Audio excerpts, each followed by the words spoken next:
آج کل کی کانفرنسوں اور آج کل کے جلسوں کی سب سے بڑی بدنصیب یہ ہے کہ لوگوں نے ان جلسوں کو، ان کانفرنسوں کو میلہ بنا لیا، جبکہ حقیقت تو یہ ہے کہ جلسے کی ایک رات ہو یا 2 راتیں ہوں، ان سے آپ کی قسمت بدل سکتی ہے۔ اللہ تبارک و تعالیٰ کے چھوڑے ہوئے ان گنت فرشتے ہیں جو چوکوں چوراہوں پہ ان لوگوں کو تلاشتے ہیں جو کہیں ایک جگہ بیٹھ کر یا تو قرآن کی تلاوت کرتے ہیں یا اللہ تبارک و تعالیٰ کا ذکر اذکار کرتے ہیں یا پھر رسول اکرم صلی اللہ علیہ وسلم پر درود پڑھتے ہیں۔ پھر جب کسی کو مل جاتے ہیں ایسے لوگ تو اللہ تبارک و تعالیٰ کے یہاں تک، یعنی عرش تک، فرش سے لے کر عرش تک، ایک کے اوپر ایک، ایک کے اوپر ایک جاتے ہیں اور بات چیت ہوتی ہے۔ میرا وہ موضوع نہیں ہے، لیکن بتائے دیتا ہوں کہ اس رات کی کتنی اہمیت ہے۔ فرشتے کہتے ہیں، آخر میں فرشتہ کہتا ہے جب اللہ تبارک و تعالیٰ فرشتوں کو گواہ بنا کر کہتا ہے کہ تم لوگ گواہ رہو، میں نے لال بتھانی کے جلسے کے پنڈال کے نیچے بیٹھے ہوئے تمام لوگوں کو معاف کر دیا، ان کے لیے جنت لکھ دی۔ تو فرشتہ کہتا ہے کہ کچھ لوگ ایسے بھی ہیں جو ایسے ہی ایکسیڈنٹلی آ گئے تھے، حادثاتی طور پر، جان بوجھ کر نہیں آئے تھے۔ اللہ تبارک و تعالیٰ کہتا ہے کہ میں نے اسے بھی معاف کیا، لیکن بڑے افسوس کی بات ہے کہ ابھی آ رہا تھا میں نے دیکھا کہ جتنے لوگ ہیں میلے میں، اگر وہ سارے کے سارے پنڈال کے نیچے آ جائیں تو فائدہ تو ان کا ہوگا ہی کہ اللہ کی رحمت انہیں بھی ڈھانپ لے گی، پنڈال کے نیچے جگہ بھی نہیں ملے گی۔ یہ دستور نہ بنائیے، میلہ مت بنائیے جلسوں کو، اور اگر میلہ ہی بنانا ہے تو جلسے مت کیجیے، کیونکہ اللہ تبارک و تعالیٰ کا گھر ہے مسجد، وہ بنوا ہی لے گا اپنے کسی بندے سے، اور رسول اکرم صلی اللہ علیہ وسلم کا گھر ہے مدرسہ اسلامیہ لال بتھانی۔ اللہ کے رسول یعنی اللہ تبارک و تعالیٰ اپنے رسول کے گھر کو آباد کسی سے بھی رکھوا لے گا۔ آپ یہ مت سوچئے کہ ہم چندہ نہیں دیں گے تو لال بتھانی مدرسہ بیٹھ جائے گا، ایسا کچھ بھی نہیں ہے۔ اللہ کے رسول کا گھر ہے، یہ آپ لوگوں پر اللہ تبارک و تعالیٰ کا خصوصی فضل و کرم ہے کہ مدرسہ اسلامیہ لال بتھانی جیسے ادارے کی سرپرستی آپ کو حاصل ہے، اور اس کی وجہ سے دور دراز کے مقامات سے مہمانان رسول آئے ہوئے ہیں اور ان کی میزبانی اور ضیافت آپ کر رہے ہیں۔ یہ آپ کی خوش نصیبی ہے، مصیبت نہیں ہے یہ لوگ آپ کے لیے۔ بلکہ اگر بات میری کڑوی لگی ہو تو معافی چاہتا ہوں، لیکن دل پہ جو بات آتی ہے وہ زخم چھوڑ جاتی ہے۔ حضرات گرامی، یاد کیجیے وہ زمانہ جب اللہ کے رسول صلی اللہ علیہ وسلم کی ولادت ہوئی۔ مکہ میں 20 اپریل 571 کو سوموار کے دن فجر سے پہلے، اس وقت پوری دنیا جانتی ہے، آپ بھی جانتے ہیں کہ پوری دنیا بری طرح سے برائیوں میں مبتلا تھی۔ رومن سلطنت کا مذہب اگرچہ عیسائیت تھا، لیکن انہوں نے بھی تثلیث کی صورت میں، ٹرینٹی کی صورت میں، تری دیو کی صورت میں خدا کا ایک کنبہ گڑھ لیا تھا جس کی پرستش ہو رہی تھی۔ عربوں میں دنیا کی کوئی ایسی برائی نہیں تھی جو ان میں نہیں پائی جاتی ہو۔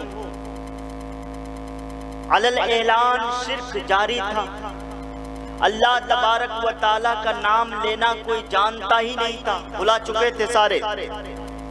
دین ابراہیمی اپنی روشنی کھو چکا تھا، اور کعبے میں بھی آپ حضرات کو یہ معلوم ہے کہ 360 بت رکھے ہوئے تھے، اور ہر گھر کے لیے، بلکہ ہر گھر کے مکھیا کے لیے بھی الگ الگ بت تھا۔ ایسے میں ایک انسانی ذہن سوچ سکتا ہے کہ جب ایسی حالت تھی عربوں کی، اور عربوں میں سے ہی اللہ تبارک و تعالیٰ نے اپنا آخری رسول اور پیغمبر چنا، تو ہونا یہ چاہیے تھا کہ پہلی وحی ظلم و جور کے خلاف ہونی چاہیے تھی، شرک و بت پرستی کے خلاف ہونی چاہیے تھی۔ یہ ہونا چاہیے تھا کہ اصلاح عقیدہ پر کوئی آیت نازل ہو جاتی، لیکن اللہ تبارک و تعالیٰ نے کعبے میں رکھے 360 بتوں کی بھی بات نہیں کی جن کو پوجا جا رہا تھا اللہ تبارک و تعالیٰ کی جگہ پر، بلکہ اللہ تبارک و تعالیٰ کے مقام پر انہیں براجمان کر دیا گیا تھا۔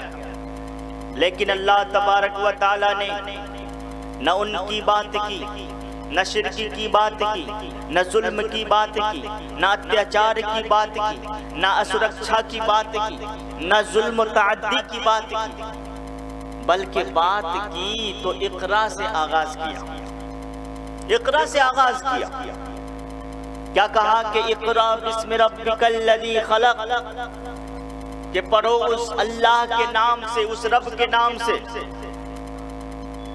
جس نے پیدا کیا۔ یہ کہہ کر وحی کا آغاز ہوا، کسی چیز کے بارے میں بات نہیں ہوئی، بلکہ پڑھنے کے سلسلے میں بات ہوئی۔ اس کا مطلب یہ ہے کہ اسلام نے علم کے حصول کو اور علم کی، گیان کی نشر و اشاعت کو جتنا مقام دیا ہے، کسی چیز کو نہیں دیا۔ آپ ذرا ایک مثال لیجئے، ایک کمرہ ہے اندھیرا، اس میں سانپ ہیں، بچھو ہیں اور زہریلے کیڑے مکوڑے ہیں۔ اگر آپ ان کو الگ الگ مارنے جائیں گے تو وقت بھی لگے گا اور دقت طلب کام بھی ہوگا۔ وہ ہو سکتا ہے کہ کوئی کیڑا مکوڑا یا کوئی سانپ آپ کو نقصان پہنچا دے، لیکن آپ نے ویسا نہیں کیا، بلکہ ایک باتی وہاں پہ جلا دی، ایک شمع وہاں پہ روشن کر دیا اور آ گئے۔ دھیرے دھیرے سارے سانپ، روشنی ہوتے ہی سارے سانپ، سارے بچھو، سارے کیڑے مکوڑے وہاں سے نکل جائیں۔ اسلام میں تعلیم کی مثال وہی ہے، اسی لیے نہ بتوں کی بات کی، نہ کسی اور چیز کی بات کی، بلکہ اللہ تبارک و تعالیٰ نے علم کی شمع جلا دی، کیونکہ اسی سے ممکن تھا کہ ساری برائیاں ختم ہو جائیں۔ بس یہ کر دیا اللہ تبارک و تعالیٰ نے، علم کی روشنی جلا دی، علم کی روشنی پھیلا دی، اور ایسا کر کے چھوڑ دیا، خود جہالت کے اندھیرے مٹ گئے اور علم کے سوتے پوری دنیا میں پھوٹنے لگے۔ اور نصف صدی بھی نہیں گزری تھی کہ انگریزوں کو کہنا پڑا کہ محمد کی آنکھوں میں یا محمد کی زبان میں نہ جانے وہ کون سا جادو تھا کہ دنیا کی سب سے جاہل قوم کو صرف 50 سال کی مدت میں دنیا کی سب سے پڑھی لکھی قوم بنا دیا، اور ایسا کسی سے نہیں ہو سکا تھا۔ حضرات گرامی، اور یہ جو علم نبوت ہے اور یہ جو علم قرآنی ہے، اس کی نشر و اشاعت کا ذریعہ سب سے بڑا کون سا ہے؟ ظاہر سی بات ہے کہ مدارس ہیں۔ مدارس کے ذریعے ہی علم نبوت پھیلتا ہے، مدارس کے ذریعے ہی علم قرآنی پھیلتا ہے۔ یہی وجہ ہے کہ اللہ کے رسول صلی اللہ علیہ وسلم نے مدارس کے قیام کو اتنی زیادہ اہمیت دی کہ ذرا یاد کیجئے کہ جب کفار و مشرکین مکہ کے ظلم و ستم سے مجبور اور مقہور ہو کر جب انہوں نے آپ صلی اللہ علیہ وسلم کی زندگی اجیرن کر دی اور آپ کو مکہ سے ہجرت کر کے مکہ کو چھوڑ کر کے مدینے جانا پڑا، وہاں پر سب سے پہلے آپ نے کیا کیا کہ 40,000 درہم میں 2 یتیموں سے زمین خریدی، ایک مسجد بنائی جو آج بھی مسجد نبوی کی صورت میں قائم ہے اور قیامت تک انشاءاللہ قائم رہے گی۔ اور مسجد کی تعمیر کے بعد ہونا یہ چاہیے تھا کہ آپ اپنی بیویوں کے لیے ازواج مطہرات کے لیے کمرے بنواتے، لیکن آپ نے ایسا کیا نہیں کیا۔ اپنے اتہاس کے پنوں کو الٹ کر غور کرنا، ذرا سوچنا کہ اللہ کے رسول صلی اللہ علیہ وسلم نے اس قسم پرسی کی حالت میں بھی اپنی بیویوں کے لیے کمرے نہیں بنائے بلکہ ایک چبوترا بنا دیا اور اسلامی تاریخ کے پہلے مدرسے کی بنیاد پڑی جس کو مدرسہ صفا کہا جاتا ہے۔ مدرسہ صفا کہا جاتا ہے، سب سے پہلا مدرسہ تھا۔ اور لال بتانی والوں خصوصی طور پر اور عمومی طور پر علاقے والوں سمجھ لو کہ مدرسہ اسلامیہ لال بتانی کی بنیاد وہیں سے پھوٹتی ہے، صفا سے پھوٹتی ہے۔ اور ہندوستان ہی میں نہیں، دنیا میں جتنے بھی مدارس ہیں تمام کا تعلق صفا ہی سے ہے۔ اور یہ ایسا شرف ہے کہ دنیا کا تمام شرف، دنیا کی تمام عزت، دنیا کا تمام سمان، دنیا کی ساری گریما اور مہما اس پر بھیٹ چڑھائی جا سکتی ہے۔ حضرات گرامی، اللہ کے رسول صلی اللہ علیہ وسلم نے مدرسے کی بنیاد رکھی جس کا نام صفا تھا۔ اسی مدرسے سے پڑھ کر صحابہ کرام نکلے۔ آپ جانتے ہیں اس بات کو کہ اس زمانے میں اللہ کے رسول صلی اللہ علیہ وسلم کے کھولے ہوئے مدرسے میں کتنے صحابہ کرام تھے؟ 70۔ اور بدر کی جنگ میں حصہ لینے والوں کی تعداد کتنی تھی؟ 313۔ اگر آپ 70 اور 313 کا فیصد نکالیں گے تو 22% نکلتا ہے۔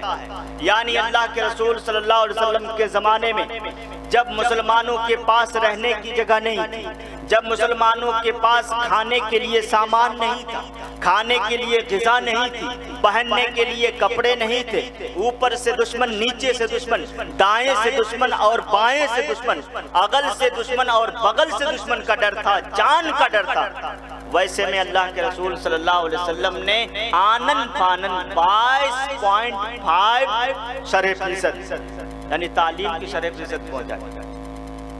علماء کرام سے پوچھ لیجئے، 70 صحابہ کرام تھے بدر کی جنگ میں حصہ لینے والے صحابہ کرام، اور کل تعداد صحابہ کرام کی 313۔ آپ خود اپنے موبائل سے شرح نکال کے دیکھیے، فیصد نکال کے دیکھیے، 22%۔ اور ایک بات پر غور کیجیے گا کہ اللہ کے رسول صلی اللہ علیہ وسلم نے جب بدر کی جنگ میں 70 مشرکین کو قید کیا، اس وقت سب سے زیادہ ضرورت کس بات کی تھی؟ مسلمانوں کو جرمانے کی تھی، تاوان کی تھی، پیسے کی تھی، روپے کی اور دولت کی تھی، تاکہ مسلمانوں کو کپڑا دیا جا سکے، بھوکوں کو کھانا کھلایا جا سکے اور مریضوں کا علاج کیا جا سکے۔ لیکن رسول اکرم صلی اللہ علیہ وسلم نے قیدیوں سے کہا کہ جو لوگ بھی لکھنا پڑھنا جانتے ہیں وہ ہمارے 10 بچوں کو لکھنا پڑھنا سکھا دیں اور چھٹی ہو جائے گی، رہائی مل جائے گی۔ دیکھیے اللہ کے رسول صلی اللہ علیہ وسلم کے مدرسے کی خصوصیت کہ اگر ٹیچر ہندو بھی ہے، مشرک بھی ہے، کافر بھی ہے تو کوئی فرق نہیں پڑتا، بس تعلیم ہونی چاہیے۔ حضرات گرامی، رسول اکرم صلی اللہ علیہ وسلم کی اسی سنت کو روبہ عمل لاتے ہوئے سیدنا عمر رضی اللہ تعالی عنہ نے باضابطہ فرمان جاری کیا کہ ہر گاؤں میں 1-2 مکاتب قائم کرو جس میں مسلمان بچے اور بچیاں آ کر لکھنا پڑھنا سیکھ جائیں۔ حضرت عمر رضی اللہ تعالیٰ عنہ نے مدرسہ کھولنے کا حکم دیا اور یہ بھی وعدے